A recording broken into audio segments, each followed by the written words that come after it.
This is episode 55 of the Untangled Faith podcast. Today I'm joined by author Lori Wilbert, and we spend some time talking about the spiritual discipline of curiosity and our complicated feelings about certainty. It's definitely an implicit requirement of certainty to be included. You prescribe to all these doctrinal points, therefore we will receive you as good. You vote this way, therefore we trust you. You know. And yet I've found, for me, over the past probably 12 years, incredible richness in being able to say, yeah, I don't know. This is Amy Fritz, and you're listening to Untangled Faith, a podcast for anyone who has found themselves confused or disillusioned in their faith journey. If you want to hold on to your faith while untangling it from all the things that are not good and true, this is the place for you. I know what it's like to know you should do something, but you just can't figure out a way to actually do it. I bet getting started with a counselor is one of those things for you. Faithful counseling makes it so easy to get started. You can start the process without even picking up the phone to talk to someone. The Untangled Faith podcast is brought to you by my listeners who support me on Patreon, but this episode is also brought to you by Faithful Counseling.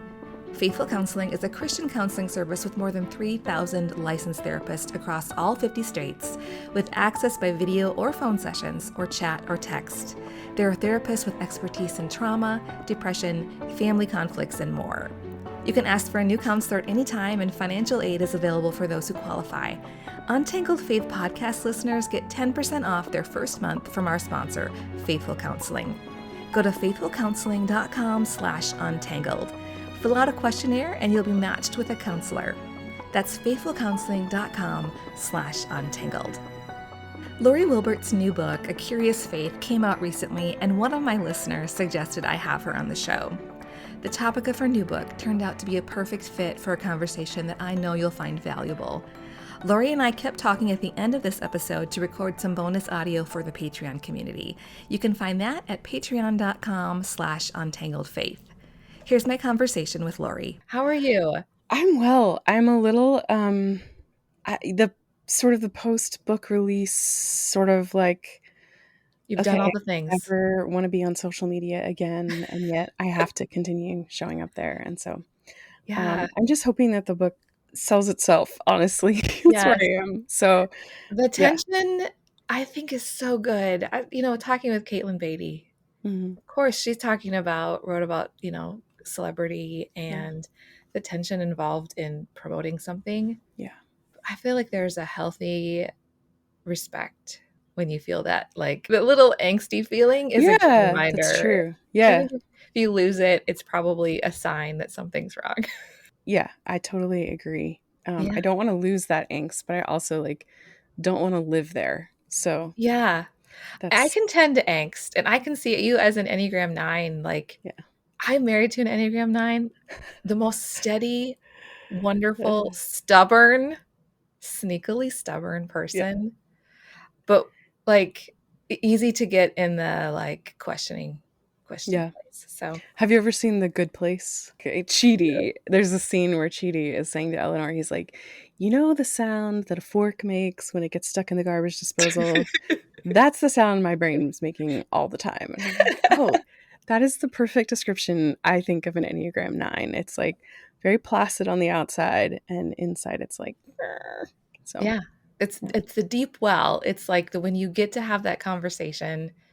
And I want to talk about this with you. You talk about questions. The whole book is about curiosity.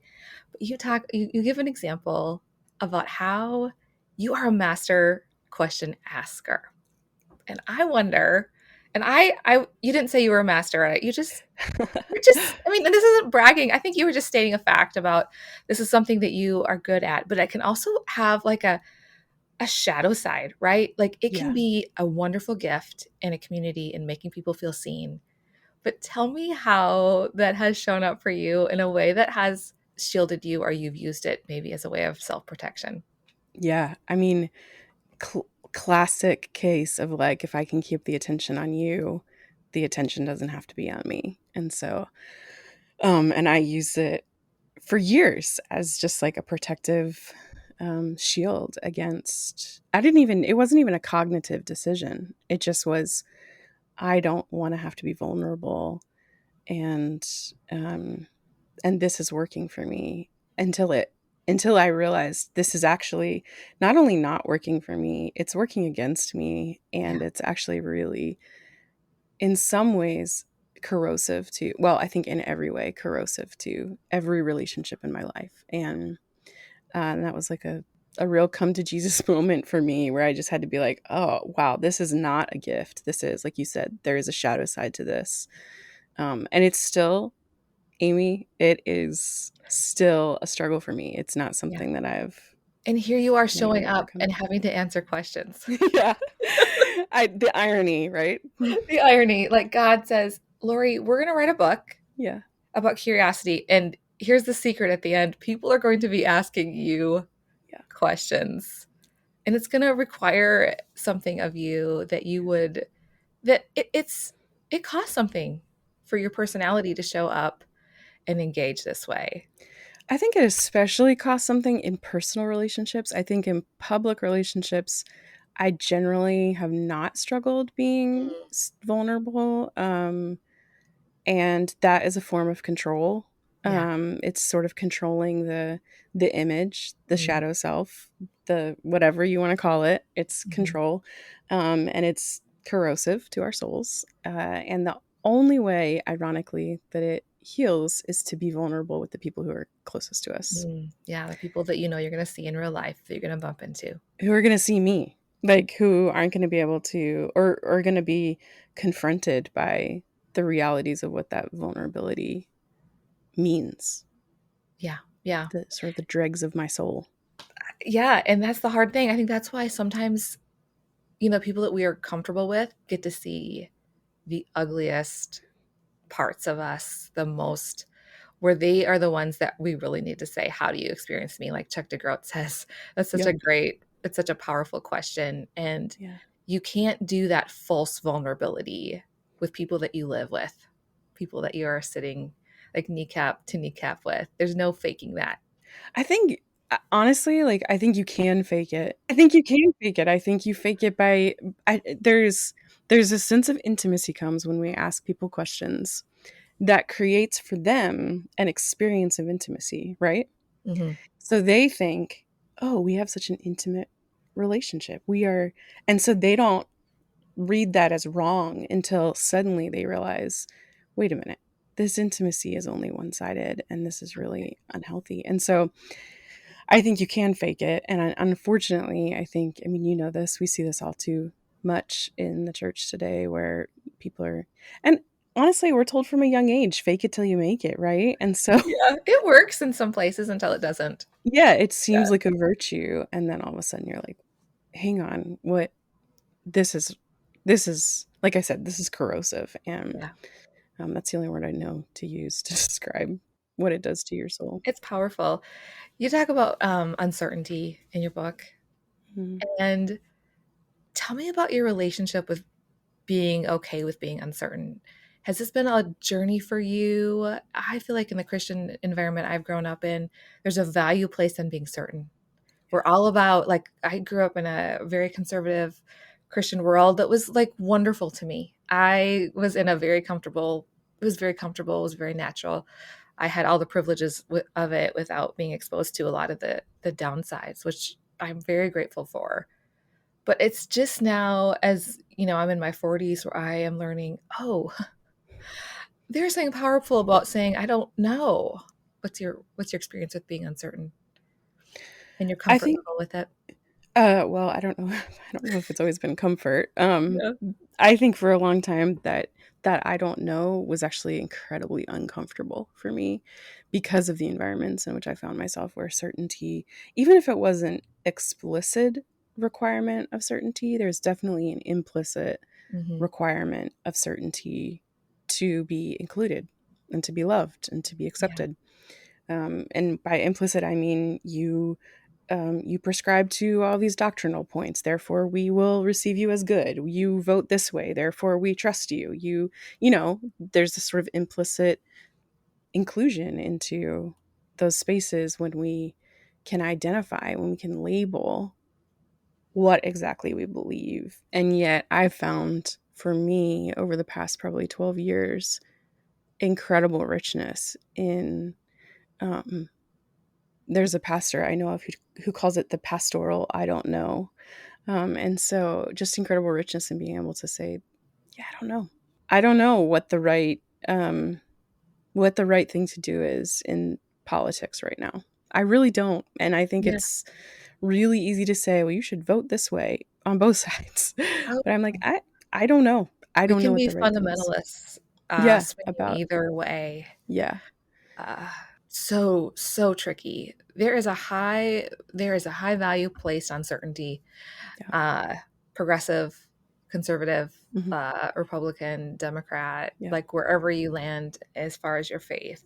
Yeah. And how do you know? How do you balance this, Lori, as somebody that you tend to that like neutral stance as a part of who you are? Like, Hmm. how do you differentiate between the healthy, I don't know, and the unhealthy avoidance of like conflict? Yeah, so I think you're referring perhaps to the fact that I'm an Enneagram 9, Yes, and I am. so I the neutral stance often feels the most comfortable for me. And what I have had to learn is that there is a virtue and a vice about that. And what I have to identify in my spirit and soul is, am I being passive in my Mm. neutrality, or am I being active in my peace? What's the Um, difference? yeah, well, it's hard to explain. I think it's really, you know, the work of the spirit, the spirit, Yeah, like paying yeah, attention to the spirit. But for me, I think the difference is, if I genuinely don't know, I'm going to probably have a more neutral, intentionally, um, be a person of peace in that environment if I genuinely don't know the answer. yeah. If I do feel a sense of certainty in the answer, and yet I just don't want to own it. That's passivity. Mm. And there's a way that you can genuinely know the answer and still be a person of peace, I think. Although there's very little about which I know genuinely know the answer. I would say Yeah. I'm a creedal Christian. The creed is sort of the immovable things for me. Um, Everything else, there's a lot of I don't knowing, which is really hard, Amy, because Oh man, I feel this with you. yeah, there's like injustice in the world that we want to rightly critique and discipline. And then there's like virtue in the world we want to rightly proclaim. But underneath that injustice, there is something good. There's an image bearer, right? Yeah. And underneath that virtue, there's something hard. There's sin, there's brokenness. Ugh, I hate it. I Yeah. hate it, Lori. I want things to be much clearer. I want there to Yeah. be good guys and bad guys. I want a really bright, dark, thick line. Yeah. And it's not like that. Well, I think some things are like that. I think the enemy is the bad guy Yeah, yeah. and Jesus is the good guy. And I think when we start to make humans image bearers our enemies, that's when we're treading into, I think, some dangerous Yeah. territory for not even for their souls, but for our own souls. Lori's words about the danger of making image bearers our enemies is one of those things that is staying with me. I don't know if this is a word for me or if it's relevant to you or both of us, but maybe we can mull it over together. How do you resist? And I don't know if you've had this experience or not. If you have, you can speak to it. If not, we can move on to another question. How do you resist that pull where when somebody really wants you to be certain on something, is trying to talk you into staking your claim and you aren't there yet? What's that like? I tend to ask questions. I tend to say, why is this important to you? Like, what is the value that you have here that you think I'm missing? What blind spots do you think that I have here? Um, what would change for you if I came around to seeing this from your perspective? I think that so often in those spaces where we disagree vehemently with someone, it's really easy to just go to in some ways demonizing them. And I find that taking a deep breath, assuming a posture of curiosity, Mm-hmm. and moving toward them until it becomes clear that moving toward them is just in some ways maybe adding fuel to a fire that's not worth kindling Yeah. right now. So questions can make people, like we said at the beginning, questions can make people feel really threatened. And that's not my aim with my questions. So I want to make sure my heart posture is like, I genuinely want to know, why is this important to you? And what do you think that I'm missing in this? It's Mm-hmm. really hard. Oh, yeah. I kind of see that tension between that posture and a world of like, there's an industry around apologetics of having the right answers. Yeah. I've had some complicated feelings about apologetics ministries lately. I've seen a lot of arrogance and a real resistance to reckoning with the very real systemic issue of race, as if this is a threat to the gospel. And honestly, the lack of academic rigor in many of the conservative science experts is something my kids have easily seen through. These folks are certainly not helping the faith of my kids. I was eager to have this conversation with Lori. And I wonder how are you feeling about the in my world, I homeschool some like two of my kids. One of my kids goes to public school. We're doing the best we can for everybody. But I see this push, especially in the more conservative circles, that we need to teach the kids how to have the right answers. And if we just have them, follow these apologetic leaders, that they will be fine. They're not going to lose their faith when they go to college. How do you feel when I talk about all of that? I grew up in some of these like fundamentalist homeschooling. There's a right way to do things and a wrong way. And to me, it reeks of control. It says we don't trust that truth, God's truth, is creamy enough to rise to the top. Mm, We believe that we have to somehow create the perfect environment. We have to somehow take care of, control, place boundaries around, point people to specific answer people, because we don't trust God and we don't trust God's truth. Um, and I know that's really hard. Like that's a really hard thing. It really is an act of faith to say, I'm going to trust my children to you, my husband to you, my town to you. I'm going to trust that you are in the work of redeeming all things and reconciling all things to yourself. And there are going to be times where we veer off the path of what is ultimately true. But if you're a good God, and I believe you are, you will draw us back. And it's an act of faith. That's not yeah. easy. That isn't like that's not an easy It's not a thing to course do. that you take and everything will be No. fine. Mm-mm. If you've had any interaction, and I'm sure you have with teenagers, Yeah. I don't see them being super impressed with the arguments. My oldest can get sucked into the YouTube algorithm of all the things, but he smells when something is not genuine and Yeah. that they aren't really following the science. He's my sciencey smart guy, and he's Yeah. like, "Mom, this Answers in Genesis guy is wrong." And I can't argue with him. I have to say, I think you're right, son. I think he's a misled too, but I think in many ways it's not like ill-intentioned. It is like this hope, and I think the word, like you said, control, is really hard to like grapple with the idea that we can't. That if that there isn't a one way to make sure that we don't lose our faith, lose it if we don't have the right answers. I was going to Yeah. ask you about curiosity as a spiritual discipline. You mentioned this in your Mhm. book. Tell me about that. Yeah, so I talk about cultivating curiosity as a spiritual discipline because I think that we don't even, it's not so much even that we don't let other people inspect our lives.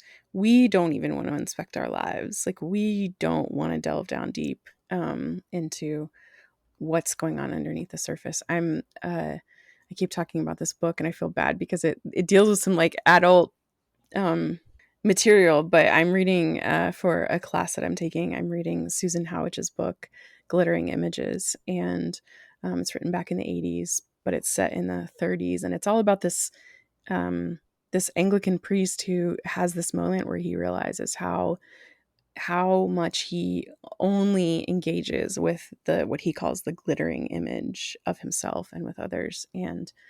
Um and I think we all do that. We don't want to get underneath the surface. We don't want to really explore what's going on underneath. We would much rather put the microscope on someone else Yeah. and dissect their spiritual health and wellness than put it on ourselves.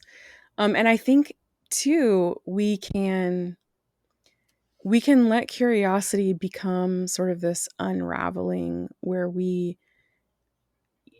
find ourselves in just a messy ball at the end of it. Mm. And I think that curiosity is sort of following the breadcrumbs to a source of goodness. And I say in the book that God created us curious because he wants to be found. And Yeah. so that's what I mean by cultivating it as a spiritual discipline. Is it does have a dark side, but it also has a light side, um, and we can cultivate that. Yeah. And curious about God, curious about others, and curious about your own self. I think Mhm. that is really key. If you forget any one of those things, you can get a little lopsided. Yeah, it's interesting. I was just you probably grew up with this mindset too, but sort of like we serve Jesus, others, ourselves. That was kind of the order, Joy. Yes. growing up. That's the order we serve people in. And I've begun thinking about what if I thought about serving people in terms of practicing curiosity about them. So, how can I serve Jesus best? By knowing the heart of God, I think, by doing the things I see my Father doing. And that's going to require me to get curious. How can I serve others best? By really being curious about them and not just assuming or like treating my quote service as if it's like a gold star. Like, Yeah. look at me, I'm serving others. But how do the people I want to serve really need to be served? That's going to require me to get curious. Yeah. And the person Um, that has a different flag in their front yard, a different sign. yep. If they have a flag or a sign of some sort that makes us feel anxious, like Yeah. the curiosity of like, why do we feel that way? And the curiosity of like, I wonder what has happened in their life, what their story is Yeah. that led them to that place. Like the question that you said, like, where are you? Yeah. That's like that's the first chapter I think that you wrote. Yeah. And that before we ask, who are you? That God is asking, where are you? And like really literally, where are you? Um, I sat and journaled through that yesterday, thinking, Mhm. where am I? I'm sitting in my room, in my little sitting area, in this house, in this area that we specifically moved in for my kid to go to a public school where we felt like would be good, in a state we moved to for a job that my husband thought was going to be his forever job, and all of the things that led to like where we are. It tells a huge story. I Yeah. love that. That's a powerful question. Yeah. And the where you are, even, you are the person that has moved. God has literally moved you Yeah. from, like the East Coast to the South, back to New York. How did it feel for you when you were writing about that question of where are you? It was hard in some ways because I think that if I'm honest, so for those who aren't familiar, I think I've lived in 8 different states. I've had like 38 different roommates. I have moved a lot. Like in the first 5 years of my marriage, we moved cross country 4 times. We just have moved a lot. And I think while I was writing that, I feel a lot of shame about the Mhm. moves that we've had. And I There's think, value put on being in one place forever, and mhm, like that is something good and like it's the best. measure of your faithfulness, I think, Yeah. too. And I think the thing the Lord has had to really do in me is say, hey, you, in each of those moves, you were doing what you thought was best. You were doing what you thought the Spirit was leading you to do. And can you trust that? Even though it might appear like faithlessness to the world, that was faithfulness to me. And I can say, yes, I do see that, because I do see God's faithfulness in all those places. But I have had to deal with that shame um, and missed opportunities that have come from moving and leaving deep friendships and, all kinds of things. So there are beautiful aspects of that moving, and there are heartbreaking aspects of that moving.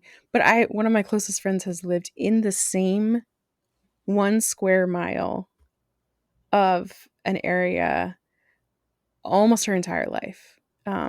Has lived in this area, and there is such goodness in her too. And I Yeah. see the fruit of her having experienced, to the depth that she's experienced, in this one place. And so I think that there's beautiful and there's like brokenness with Yeah. both things. But I think we have to answer that question for ourselves and not say, like, where is that person? I want to be like that person. I want to have what that person Yeah. has. Where am I?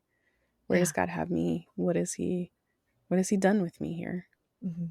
We'll be right back after a quick break. I'm working out the details of a live stream for my listeners. That's you, by the way.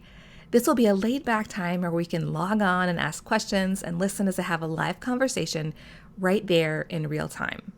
This will be exclusively offered to my Patreon community. If you have not already joined us, there's no time like the present. The Patreon community is the primary way this podcast is funded. As a thank you for their support, my patrons receive access to bonus audio that doesn't get shared with the public and occasional live streams. I'm also planning some fun bonuses for December. You can access all of this by going to patreon.com/untangledfaith. That's patreon.com/untangledfaith. Now back to the show. Because I have held on to certainty as an idol, I think, for a really long time. It's a really comfortable place for me to be. And then life happens. It bumped into real life. Yeah, I think it's so true. I think sometimes, like, our the one thing that maybe, I don't want to use the language we can get right, but the one thing that we can do is to love God and love others, to walk humbly, to love justice, to do justice, to love mercy. And we're going to even do those things. We're going to mess Yeah. those things up. We're going to do justice wrong. We're going to get mercy wrong. We're going to do humility wrong. It's going to be tinged with our ego. And yet at the end of the day, like, if our heart is bent on honoring the Lord, I have to trust that he's in that. Even if, and I, Amy, that's hard for me to say, because I like, right now I'm in the middle of a situation where someone, I think, made a really unjust call that harmed people. And it's really hard for me to say, but he has planted his flag and saying, like, I really sense that this is what the Lord was saying. And it's really hard for me to say, how is the Spirit in that? But I think his heart genuinely believes that it is the right thing to do. And so I have to say, okay, at some point, I'm going to fight for justice here, but at some point I have to step back and say, I'm going to trust the outcome to you, God. And that's so hard. It's so hard. Yeah. Yeah. Sometimes we don't like the answers. Yeah. And the questions. As I was looking through your book yesterday, one of the early chapters, I turned the page and I'm seeing like Job 38, and I turn the page again. I'm like, oh, the whole chapter. These aren't Lori's words at all. The whole thing, Job 38 and 39, was those two chapters. And it's God finally speaking and saying, I have something to say now. I have some questions to ask you. Where were you? And in the next chapter where you're like, hey, by the way, you should go back and read that if you haven't already. Go read it. I'll wait for you here. You say, and I wrote this down, underlined it. I put it in my little Notion app. I don't necessarily like this God, but I also kind of love him. Tell me about that. Yeah.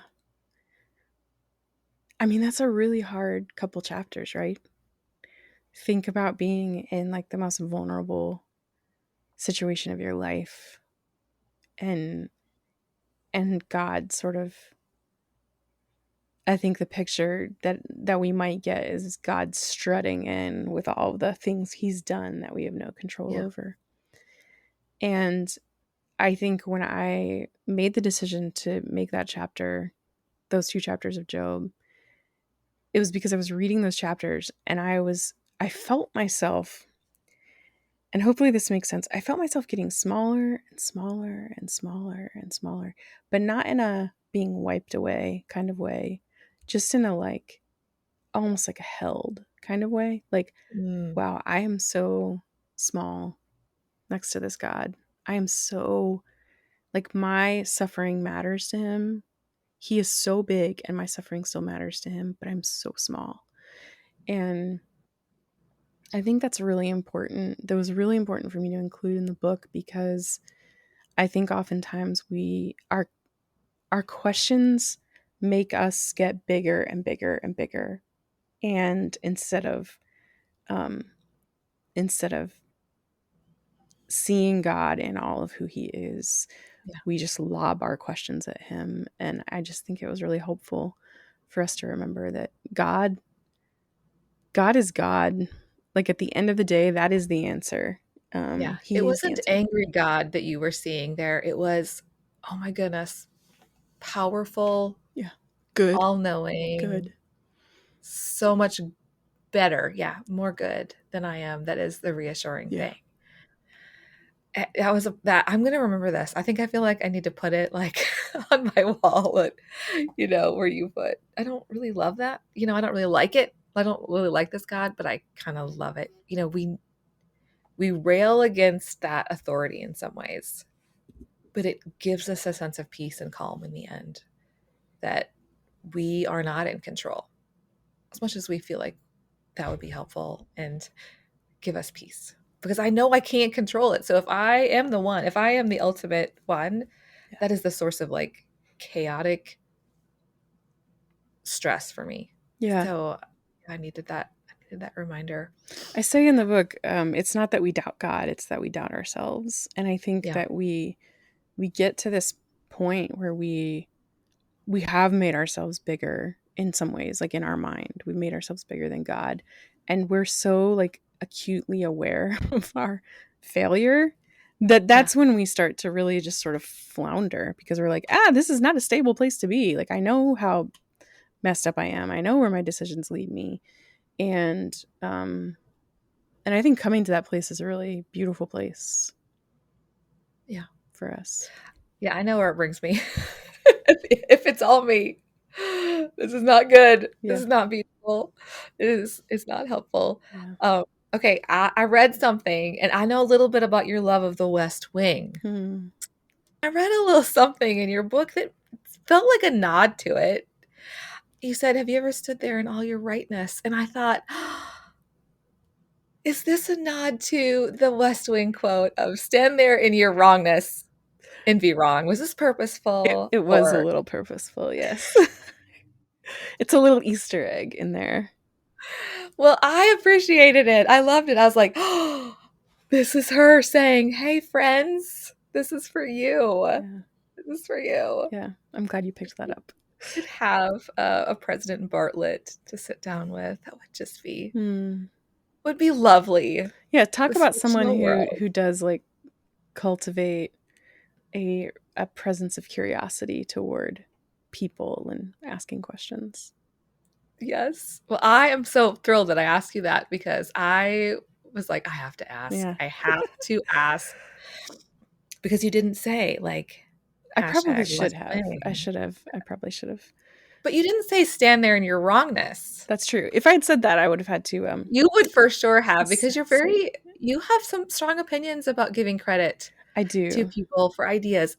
Let's talk about that, because I think this is important. We have people, this is an ongoing conversation, especially in the Christian world, of how can we be people of integrity when it comes to sharing things that we have learned from other people. Yeah. What have you learned in this? How has it impacted you?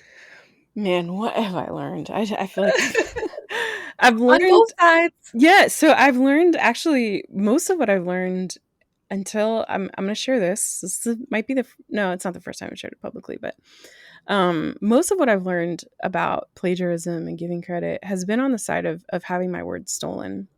I've seen Um, that several times throughout the, I don't know, over 5 or more years of like interacting with you online, seeing that that's happened. yeah, it happened a lot. And on one hand, there's a sense of like, seriously, and then on the other hand, you're like, whatever, Yeah. they're words. No one can own Yeah. my words. But interestingly, I'm going to share this story. So this has happened to me several times. I think probably a dozen times it's happened to me. And in almost every single one of those occasions, except one, I've just let it go. I haven't said anything. I Other people have maybe confronted this person, but I, as much as possible, just stepped back and just let it go. One time I confronted someone because it was so blatant. Like my bio was ripped and Oh and man. stolen by someone. And then she went viral, and I was like, "That's my entire whole words from my bio were ripped." Anyway, but then about a year and a half ago, when I was starting to put together this book, A Curious Faith, I had two different titles in my mind for this book. One was Disturb the Universe from a T.S. Eliot poem, and the other was A Curious Life. And those were my two titles. I'd Googled the ish out of them. I knew I that bet you do. there was no other book titled those things, and I was good to go. Titles aren't copyrighted anyway, and so I just, you know, like, Yeah. but just to check. But it Anyway, can be confusing if there's others out there. Yeah. yeah, anyway, so the book gets greenlit. They come back and say, "Hey, we'd rather it be A Curious Faith." And I'm like, "Fine, whatever. That's great. Don't Google it." Announce the book title several months later, after it's already in the catalogs, it's already everything, and I get a message from someone whose book is very similarly titled. And I was faced with this decision in that moment. I can either get defensive, or I can draw near to this person Mhm. and apologize. Uh, Again, titles aren't copyrighted, so it's not plagiarism, but still, it feels like plagiarism for her. Yeah. And Yeah. so I'm able to come to draw near to her, and we've built a friendship over the past year Yeah. that wouldn't have existed otherwise. And so I think there are a lot of ills around plagiarism. It's so prevalent in Christian publishing right now, and I think partially it's prevalent because we are content machines. We are having to churn out material to get eyes, so that we can grow our platform, so we can write our books. Like, it's a bunch of garbage, I think. Sorry, you got me on my soapbox. Yeah. But I think the problem is really, I say it's a problem with editors, it's a problem with writers, a problem with readers, a problem with publishers. Um, if we can slow our roll and not have to create as much content as we're creating, I hate talking about content creators, but Yeah. Yeah. then I think we'll just be more thoughtful around what we're doing.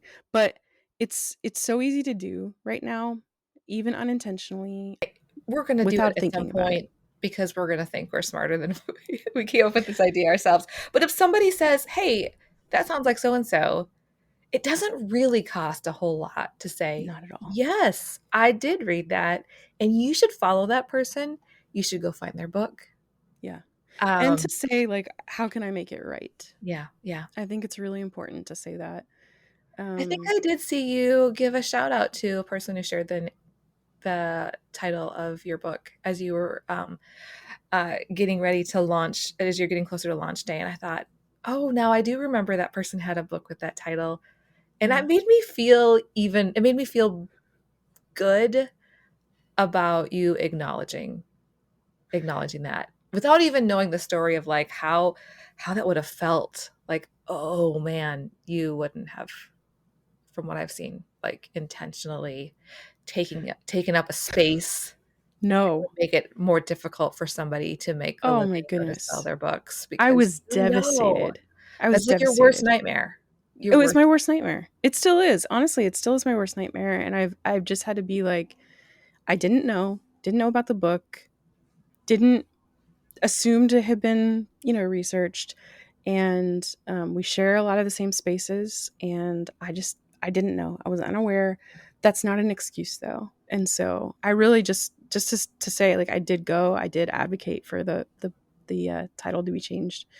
It was too late at that point. But I think we have to do everything we can to draw near to people when that happens, especially when we're the guilty party.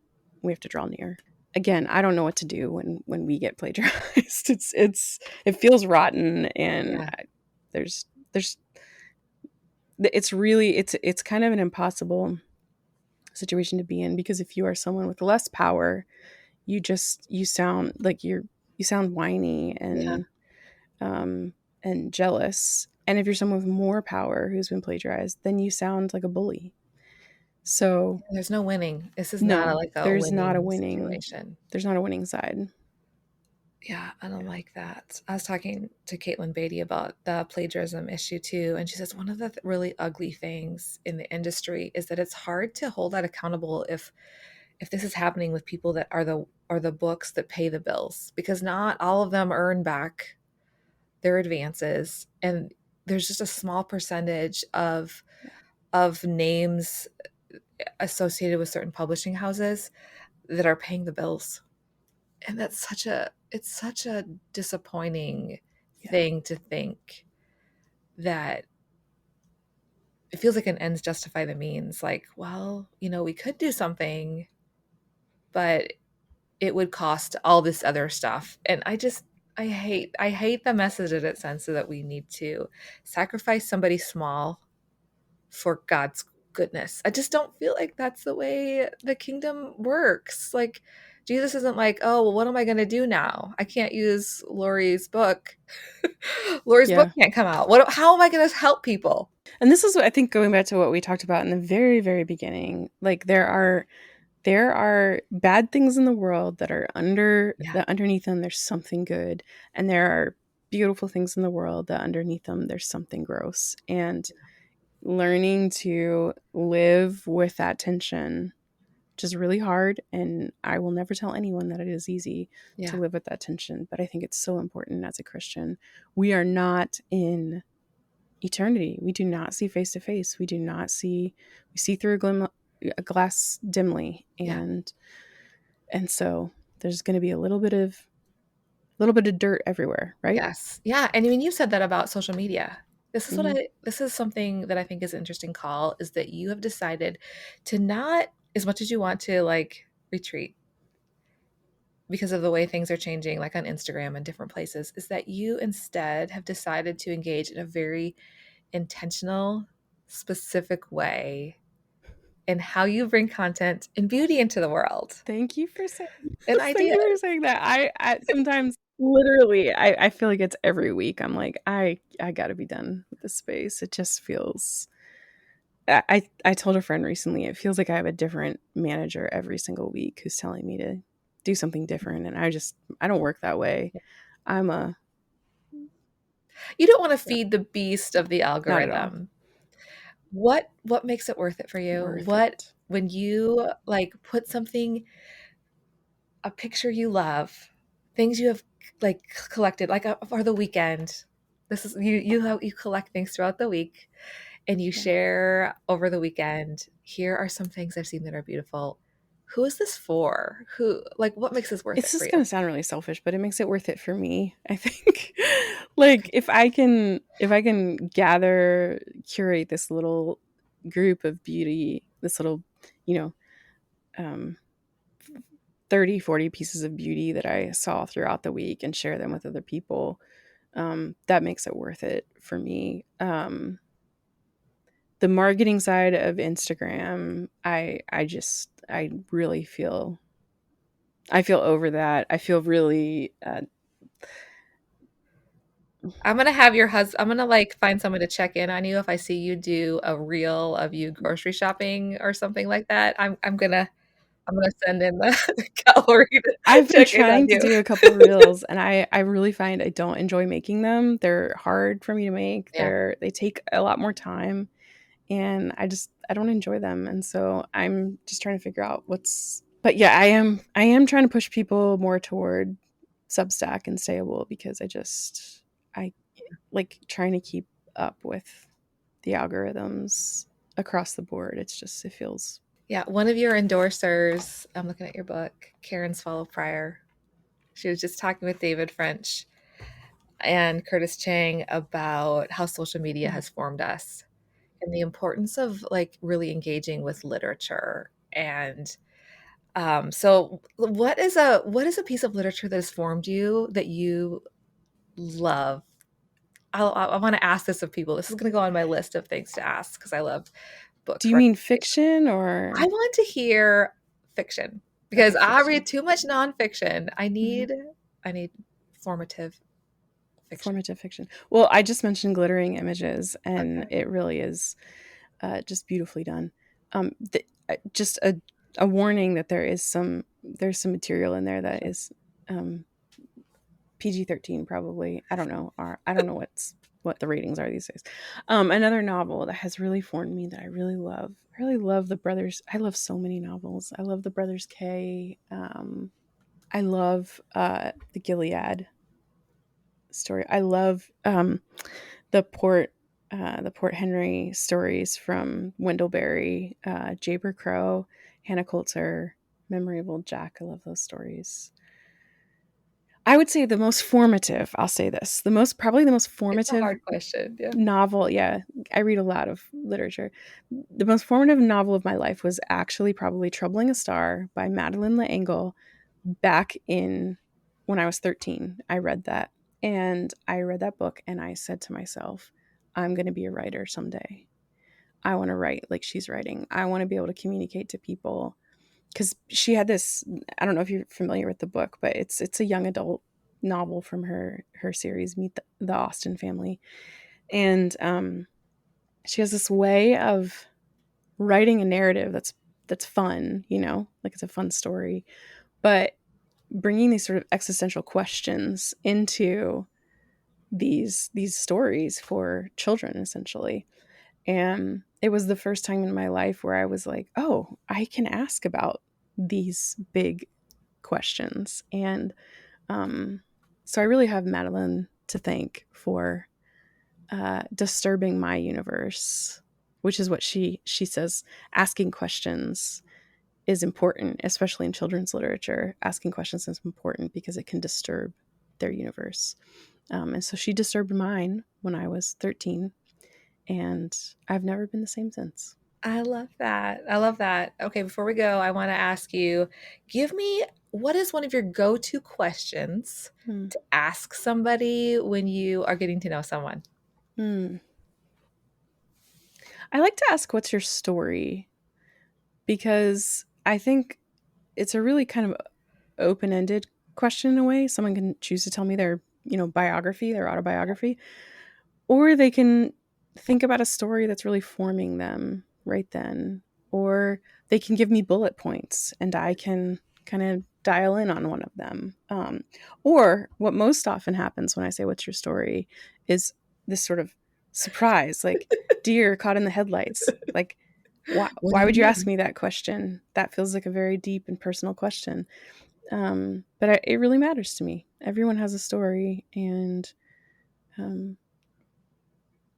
I like we it. should care about those stories. Well, thank you. I so Yeah. appreciate your time. I am very Thanks, Amy. excited. Thank you for writing your book. I know it Mm. was an unconventional way of getting it into the world. There must be a reason it's out there. As far as I can tell, we haven't had like a pandemic attached or some like Catastrophic. hurricane or something that has said it is wrong to be curious and we don't ever want to be curious like what happened with Yeah, your my first book. your other book. But I thank you. Thank you for your Yeah. time. Thank you for your curiosity. And thank you for letting us see Mm. the middle of the process. It's Mm. really easy to talk about how things were hard in the past and how we used to have questions and now we have it figured out. And so thank you for just letting us be Mm. in this middle with the questions still. I really greatly appreciate it. Thanks, Amy. I really appreciate you having me. I want to read a section from Lori's book, A Curious Faith, as I wrap up this episode. One of the chapters in this book is titled, What's in Your Hand? It's the question God asks Moses while Moses is standing in front of the burning bush. Here's a paragraph from that chapter. The thing about Moses, though, the baby spared from Pharaoh's massacre, gathered from the rushes and reeds, raised among kings, is that he was given every opportunity to be anything he could want to be, except the thing he actually was. And when the opportunity came for him to be the Hebrew he was, it went sideways. It ended in murder. He had to flee to the wilderness, wear rough linens, serve someone else's land and goals, and care for livestock. When God asks what is in Moses' hand, the staff in his hand is there because so many things have gone wrong in Moses' life. At the end of the next paragraph, Lori writes this. When God asks you what's in your hand, he's asking, what did you not expect to carry into this wild and precious life? What heartbreaking proof do you hold that your life did not go as you planned? Lori points out that in the middle of the grief, God still manages to use what's in our hands. That's the question I'll leave you with today. What's in your hand? Thanks so much for listening to the Untangled Faith podcast. Don't forget to check out the rest of my conversation with Lori at patreon.com/untangledfaith. I'd love to keep the conversation going over on Twitter or Instagram or through the Facebook page.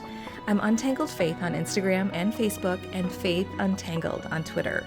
For more information about supporting the show, check out patreon.com/untangledfaith. You can find the show notes at untangledfaithpodcast.com. The Untangled Faith podcast is hosted and edited by me, Amy Fritz.